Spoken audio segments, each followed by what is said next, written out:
Okay, let's unpack this. Today, we're taking a deep dive into some pretty significant global shifts. We're looking at unexpected policy turns, the, profound impact of our changing world, all freshly pulled from a whole stack of sources. It really feels like a dynamic day on the international stage. And yeah, we're here to cut through the noise for you. Exactly. Our mission here is, well, just that.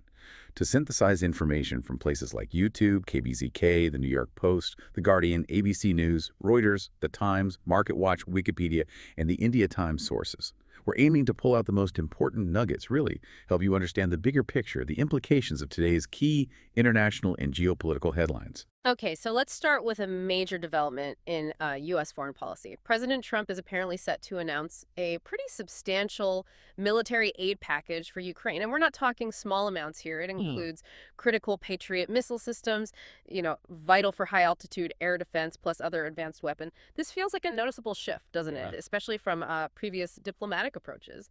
And considering Trump's past criticism of Putin and his emphasis that Ukraine will need to contribute to the cost. Right. And what's particularly notable here, maybe even beyond the hardware itself, is the strategic support angle. Retired General Keith Kellogg is reportedly already in Kyiv, actually on the ground, helping with strategic coordination, defense needs assessment. So this kind of aggressive military aid, especially coming from an administration that was previously quite critical of broad foreign entanglements, it strongly signals a tactical U.S. pivot towards maybe more robust, perhaps more conditional NATO engagement. It certainly reshapes expectations for alliances. And, you've got NATO Secretary General Rutte meeting with Trump this week, too. The timing is interesting. Okay, so moving from that geopolitical piece to the global economy, something that really jumped out from the sources was President Trump's declaration. New 30% tariffs on imports from the EU and Mexico set to kick in August 1st. That's soon. And Europe's reaction, wow, swift and pretty significant, threatening counter tariffs totaling, what was it, $72 billion? That is a massive amount of trade potentially affected. Oh, absolutely. And the immediate market reaction, well, it reflects just how serious this is. U.S. futures, European equities, they dipped sharply right after the news broke. Meanwhile, gold and silver, the typical safe havens, they climbed. So for you listening, this isn't just some abstract political headline. These protectionist measures, they're causing immediate market jitters. And they could really lead to significant global supply chain shakeups, potentially driving up costs for consumers. Businesses worldwide might have to seriously rethink their international strategies now just to mitigate the risk. It's like a complex economic chess match with really widespread consequences. Yeah, that ripple effect. And speaking of profound impacts, shifting gears a bit, back closer to home, but with huge implications, the sources paint a truly devastating picture of the flash floods in the Texas Hill Country. The human cost is just staggering. Over 130 lives lost and nearly 160 people still missing. Kerr County seems to be hit particularly hard. The scale of this tragedy is, well, immense. It really is. And the recovery efforts are just being severely hampered by, more heavy rain. It's ongoing. This is leading officials to urgently call for better early warning systems. They're specifically mentioning improved cell service, sirens, diversion dams, things like that. I think a key takeaway from this awful event is how climate experts are increasingly linking these extreme floods to broader patterns of extreme weather. And that inevitably fuels the debate again on federal preparedness, on budget allocations, especially under the current U.S. leadership. This isn't just a regional disaster, is it? It really highlights these broader questions about national infrastructure, about policy, especially facing more frequent and intense climate events. That's a really important point, the connection between these events and the larger climate picture. Now, speaking of national moments, but maybe in a different context, across the Atlantic, France is celebrating Bastille Day today. We're seeing the usual images, right? The Champs-Élysées military parade, the fireworks later, a big display of national pride. Mm-hmm.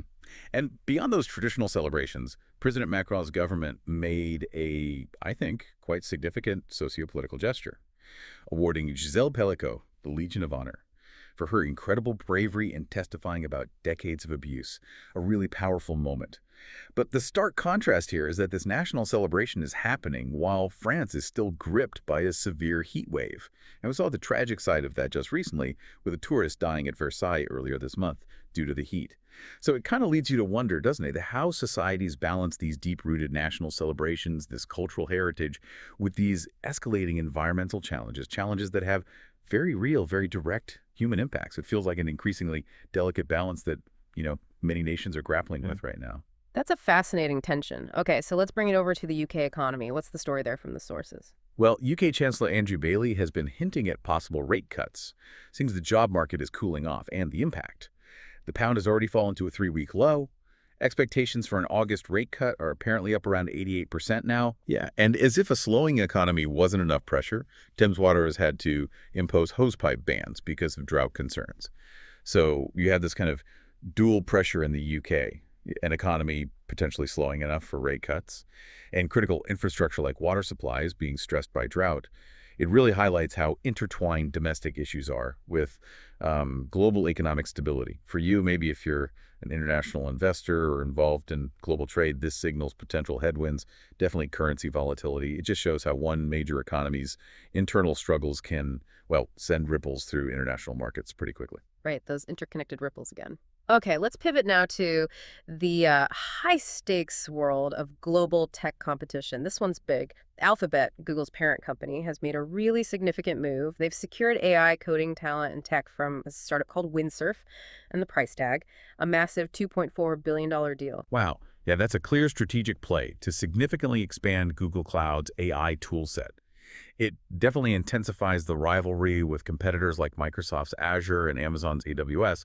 But what really stands out here, I think, is the sheer level of interest, the booming interest, in using generative AI specifically for enterprise coding applications.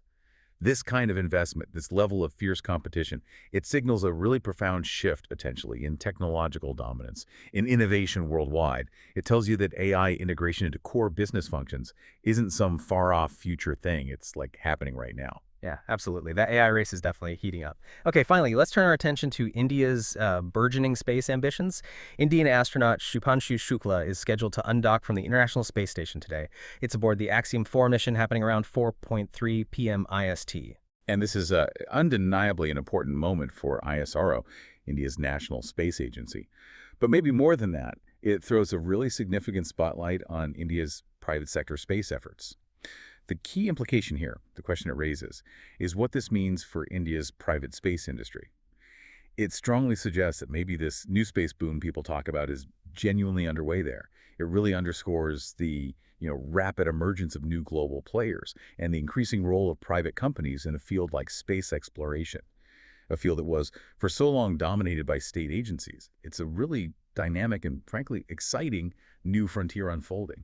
It really is. It's quite something, isn't it, to just step back and consider how all these different threads connect. The shifting geopolitical landscape, these trade policy changes, the very real impact of climate change, and then these rapid tech advancements. They're all shaping our world, like right now. Pulling apart this complex information really does help reveal those key insights, I find. Absolutely. And knowledge is, well, it's most valuable when you can understand it and apply it. We hope you can see how these events, which might seem disparate at first glance, are actually deeply interconnected. And think about what ripple effects they might have globally for you, both personally and professionally. These aren't just abstract headlines. They are fundamental forces shaping the world you live and work in. Well said. So maybe the final thought to leave you with is this.